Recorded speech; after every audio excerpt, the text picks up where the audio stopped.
Vyakti Journey, a Vyakti Parivar Chit Chat, conversations that open the heart and elevate the mind. Welcome, our dear angel brother, Eric.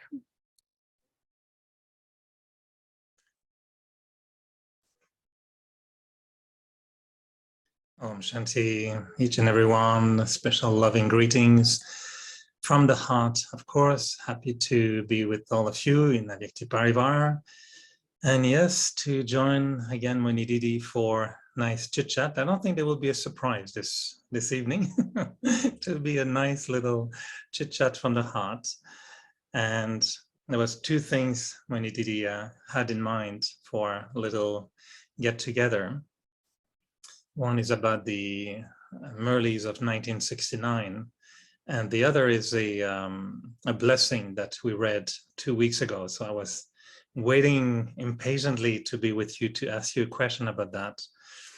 But the first thought I had was about, I was just listening, not every night, but sometimes to these Merlis from 1969.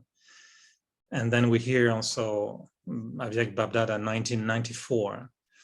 And I was wondering for you, when you listen to these Merlis so many years later, do you feel there has been an evolution in Avyak Babdada's way of talking, or was it his awareness? I don't know, but the way they are spoken in 1969, 1970, it's a little bit different from 1994. And I was wondering, how do you listen to them, and how do you feel about, it reminds you of how Babdada was in the beginning, a bit different. How is your lecture of this, looking at the time frame? Have you thought about it? Do you feel the difference? I do feel a difference. I do feel a little difference, but I don't know what to think of it. If it's because it took time for Brahma Baba to sit in his Avyak perfect form, like Shiv Baba in Brahma Baba's body. It took time to have all the knowledge been given through Brahma Baba. And it took time to Brahma Baba to figure out how Shiv Baba speaks through him and how is everything. And I was wondering, in such a region in the beginning, would it take time for Brahma Baba to sit in that new role, because he didn't have the body anymore? And did it take time for the flow of Shiv Baba's energy to be expressed through Brahma Baba's intellect into Daddy Gulzar's body? They might have to adjust. It's like if you get a new chair tomorrow in Avyakti Parivar, maybe the first nights you may have to take a few nights to get comfortable in a new chair. So I was wondering if the early Merlis were also a new thing for Babdada, and it took time to adjust to what when we listen to the Merlis 1994, they're so powerful. So what do you think of that? This is maybe my surprise question for this Saturday. What I find because we are hearing both Murlis, Avyak, the Murlis of 70 and 94 on Sundays, what Baba in the beginning was giving us more directions and clarity on some things, and it was more like talking more of different kinds of knowledge, the need of the time. Like today Baba is saying that Shaktis need to have power to destroy, and to destroy the evil or the devilishness of the souls, and you all should be prepared for that, and not only be just loving and cool, but also be a Kali. Kali means one who destroys the viciousness of from the souls. So what I find in the beginning, like he's giving more directions and what is the need of the time. But now it's like wisdom, very deep. And Baba takes just one topic and then he keep explaining. I find they are really very, very deep Murlis. So in the beginning, maybe he was still wants for us to be embodiment of something. And now it's like decoration. I feel like Baba is decorating us. So it's different than just explaining and then decorating. These murlis are really, I think, very scholarly and a sense of scriptures or whatever you could say. That is the decoration for us. So do you think that Brahma Baba's soul has continued to transform, evolved, understand better in the time he is in a subtle region, or is it fixed? He left the body and he remained fixed all the time? Or do you think that even Brahma Baba's in subtle region is evolving? I see it other way around. I feel whatever are our needs, according to that Baba gives, So it's not that his, level was increasing or ascending, but what we could take it, how much we can, relate to and put it in practice according to that Baba gives. Same like, Baba said in Sakarmoli also, when children said, Baba, before we said soul is like oval shape, and now we say it is a star. So then Baba said, you would not have understood what I would have said in the beginning. So Baba reveals gradually, I think same is with taking us into awake stage. So in the beginning, what is required and what is required now, and becoming an angel, what are subtle aspects are required now. So I see that way, that this is really Baba is giving according to our present time, need of the present time. All right, thank you. I was curious. I was wondering if there was any secret I was missing in that transition period from 1969 to today, because we saw it the last few years, Daddy Gulzar's body was also a factor that changed a little bit the capacity of Shiv Baba to express everything, of course. So I was wondering if in the beginning there was also something. So thank you for, maybe you'll have other thoughts also as we listen What to these happens murlis. with Daddy Gulzar, like, Baba had to prepare her for what he has to say. So 2 days before she would like to be in isolation, she will go in her room, and it's like preparing as you're getting certain signals from Baba, what Baba is going to say. So that, so I think that he also has to work on her when he has to speak, So because when a concept has to be explained, sometimes there are so many points, right? So Baba must be preparing her intellect. And then when Baba comes, then it's very easy, the flow is there. So it's always like that, in the sense, when Shiv Baba came in Brahma Baba, then Shiv Baba prepared Brahma Baba internally. Same then Avyakt Babdada, preparing Dadi Gulzar to be the medium and to speak. Because it should match, It shouldn't be that her intellect is not of that level and Baba wants to speak from that level, then it will not work, So some kind of deep, subtly, that energies have to be aligned. And I think that's a lot of work for Avek Babdala. So maybe Shiv Baba is doing that on you as well. And before you have to make a big decision, maybe 2 days before he start to give you some touching, interesting. It's true, because you feel internally, and then, this is it, the right answer comes. And that is why, Dadi Gulzar's nature was silence and observing. And I also find that I can't immediately, it's like Baba prepares you for, and it's very interesting, it's like a process. I think he must be preparing all of us, no, as instruments. I think some of us can catch it and others not catch it too much. You have to allow Baba to work Yeah. through your intellect. But I really appreciate what you just said with Daddy Guruzan, because I was there, like many of us in Madhuban, and we could see that the class Daddy Guruzan will give the day before Baba will come would be very, very similar to the Murli. And I was wondering how it works, and I never thought that it's Baba preparing her. So she's already getting the signal. This is really, it makes perfect sense, and it switches around the thought that, well, maybe Daddy Guzar is churning and that's what comes in the Murli after that.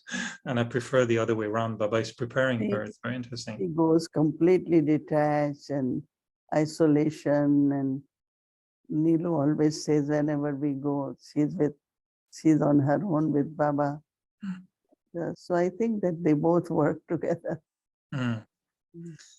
All right, we can continue, but I had a really 2 weeks ago, Baba, there was a blessing at the end of the Murli that really for me was like finding a golden key, thinking, don't lose, that one is really, really very important.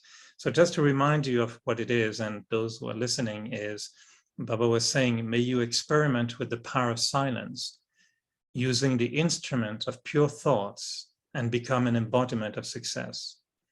So he said the special instrument to use for the power of silence is pure thoughts. And with this instrument of pure thoughts, you can see whatever you want to become an embodiment of success. And he was saying, experiment it with this on yourself first.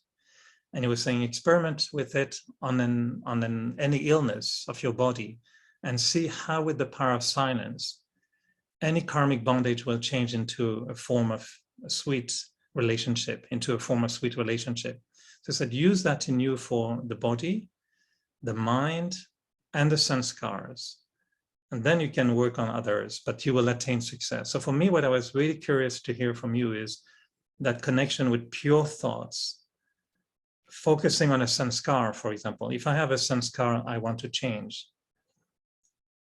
and I want to use pure thoughts, when do I know it becomes the power of silence affecting the sanskar? So there could be a transformation. Do I need to wait for the sanskar to be manifested? So at that time, I think, oh, Eric, use pure thoughts to change the sanskar. Or can I work on it anytime? For example, think now, okay, I have this sanskar, let me use pure thoughts to change a specific sanskar, and how pure thoughts become power of silence. That's what I was curious to hear from you. My experience is many times, when there is true silence, pure thoughts emerge. And they are really pure because they're not coming from your intellect or from churning. Very pure thoughts will emerge.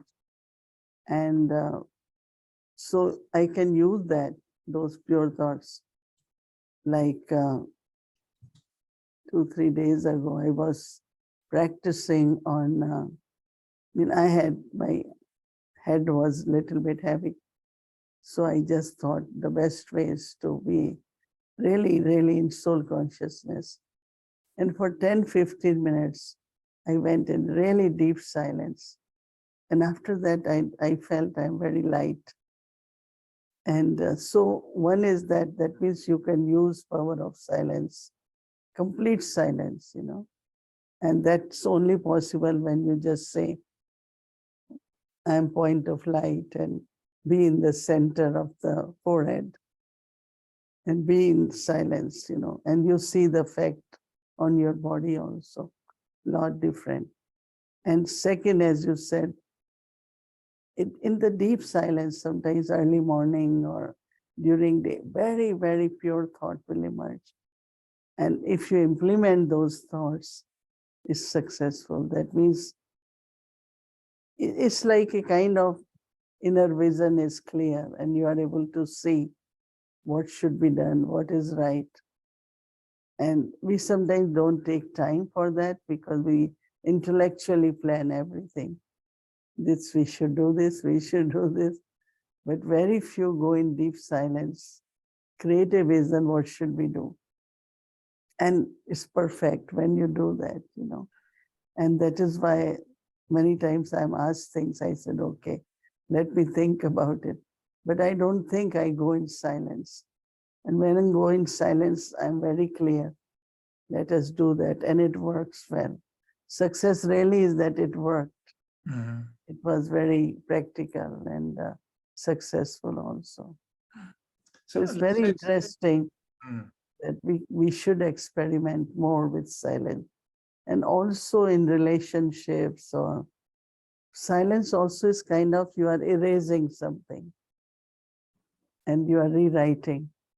So you go in deep silence, you erase, whether it's past sanskar or impressions, and then with pure thoughts, you write it again. I mean, I have a lot of experience with this, and I want to do it more, but I remember one time was so much with me. Just go in deep silence, and then what you think, do that. So two So things then, you're not thinking, thoughts are coming in you. right. So they connect with drama, they connect with everything. But in the, I understand, and the thought is, if the sanskar is manifested, let's say someone has a sanskar of getting quite impatient or annoyed or angry a little bit.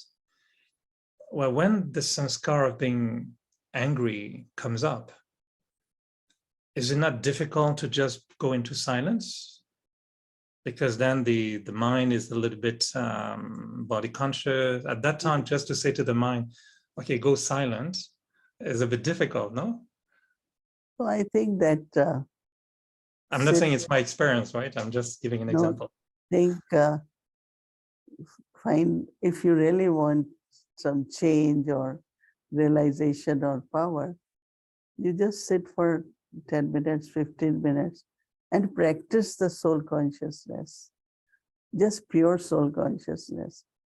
So you will find that in that deep silence, you feel powerful. And also when Baba said in Murli that if some mistake has been done, you waste a lot of time thinking about that mistake. Even that situation of 3 minutes have gone, but you're taking 3 hours because you are still thinking that shouldn't happen. Okay, it happened, it happened.